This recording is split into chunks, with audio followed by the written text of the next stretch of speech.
Cuando Jesús apenas tenía 5 años, se hallaba sentado en el umbral del taller de su padre en Nazaret, ocupado en fabricar pajaritos de tierra con la arcilla suave y moldeable que le había obsequiado el alfarero de enfrente.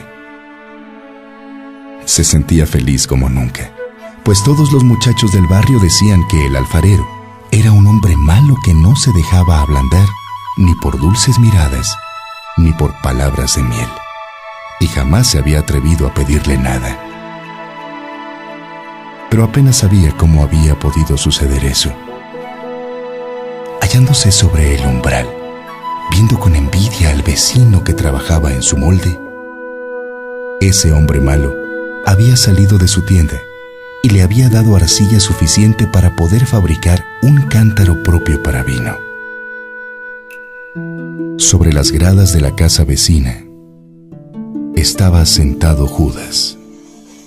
Era feo. Tenía los cabellos rojos y la cara cubierta de arañazos y moretones, ganados en sus perpetuas batallas, sostenidas con todos los pilluelos de la calle.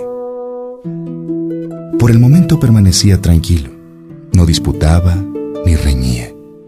Trabajaba como Jesús, modelando un pedazo de arcilla que éste le había dado, pues él no se atrevía ni a presentarse delante del alfarero, quien lo acusaba de arrojar piedras sobre sus frágiles mercancías, y por ello lo había echado a garrotazos. A medida que los niños terminaban sus pajaritos, los colocaban en círculo a su alrededor. Eran pájaros como han sido desde tiempo inmemorial todos los pájaros de barro. Se mantenían en pie sobre su gruesa bola de barro aplastada, tenían una cola muy corta y las alas casi imperceptibles.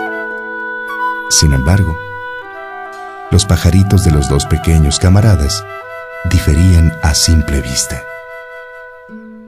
Los de Judas estaban tan mal hechos que ninguno se sostenía en pie. Sus dedos torpes y duros no podían modelarlos.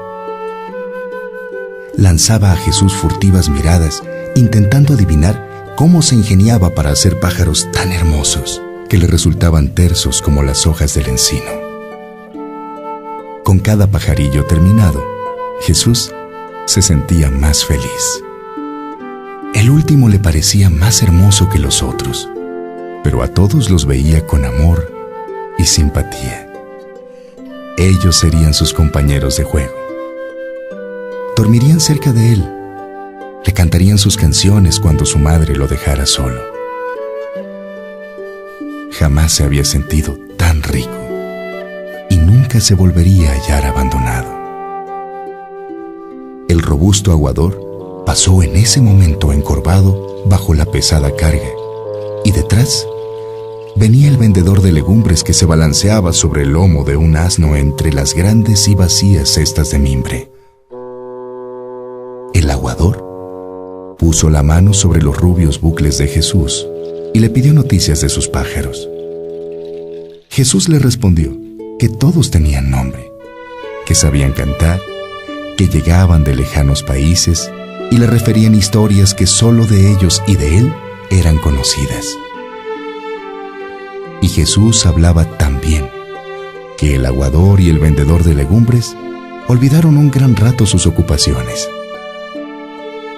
Pero como se alejaran, Jesús le señaló al pequeño Judas diciéndoles: «Miren, qué bonitos pájaros hace Judas también».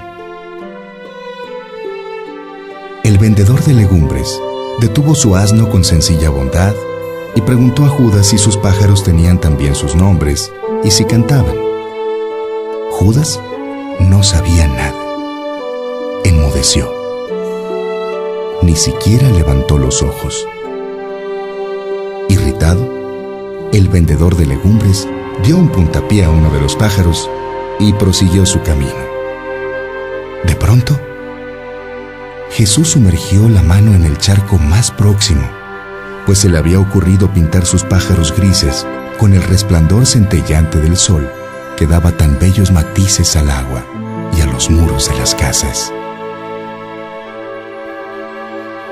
El sol se prestó graciosamente a su juego y se dejó tomar como el color de la paleta del pintor.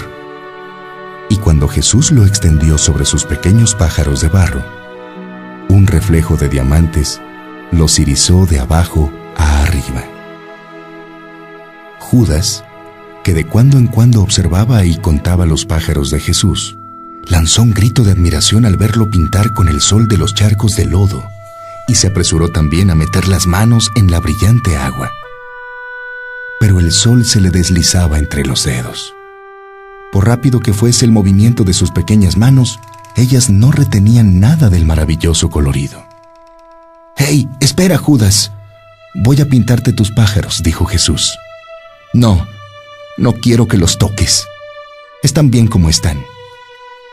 Y se levantó frunciendo las cejas y mordiéndose los labios, y puso su ancho piececillo sobre los pájaros, convirtiéndolos, uno después de otro, en pedazos prensados de barro. Cuando destruyó todos sus pájaros, se aproximó a Jesús, cuyos pajarillos de barro brillaban como piedras preciosas bajo las caricias del niño. Los miró un instante en silencio. Después levantó el pie y lo dejó caer sobre uno de ellos. Cuando el pájaro no era más que un pedazo de tierra gris, Judas experimentó tal satisfacción que se echó a reír y levantó otra vez el pie para aplastar otro más. «¡Judas!», gritó Jesús, «¿qué haces? ¿No sabes que ellos viven y cantan?». Judas rió más fuerte y aplastó el segundo pájaro. Jesús, desatinado, miró a su alrededor. No podía oponerse a Judas, que era grande y fuerte, y buscó con la mirada a su madre. Esta no se hallaba lejos, pero antes de que hubiera podido llegar, todos los pájaros serían aplastados. Lleno de angustia, se echó a llorar. Judas había ya destruido 4 y no quedaban más que 3. Jesús, casi enfadado con sus pájaros porque permanecían inmóviles y se dejaban impunemente aplastar, palmoteó como para despertarlos, gritándoles: «¡Vuelen! ¡Vuelen ahora!». Y entonces los 3 pájaros comenzaron a mover las alas y con vuelo torpe e inquieto lograron llegar al borde del techo, donde por lo menos estaban a salvo.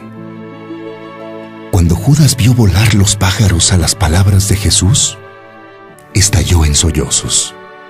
Se arrancaba los cabellos como lo había visto hacer a las personas grandes cuando estaban de duelo o afligidas, y se arrojó a los pies de Jesús.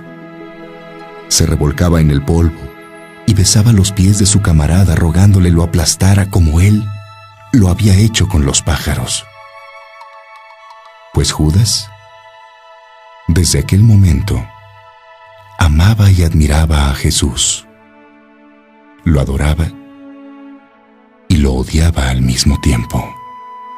María, que había seguido el juego de los niños, vino a ellos, alzó en brazos al pequeño Judas, lo colocó en su regazo y acariciándolo le dijo: «Pobrecillo, tú no comprendes que has intentado lo que ninguna criatura humana puede lograr. Jamás pretendas cosas semejantes si no quieres ser el más desafortunado de los mortales. ¿Crees posible luchar contra aquel que pinta con el sol y que da el soplo de la vida a la tierra muerta?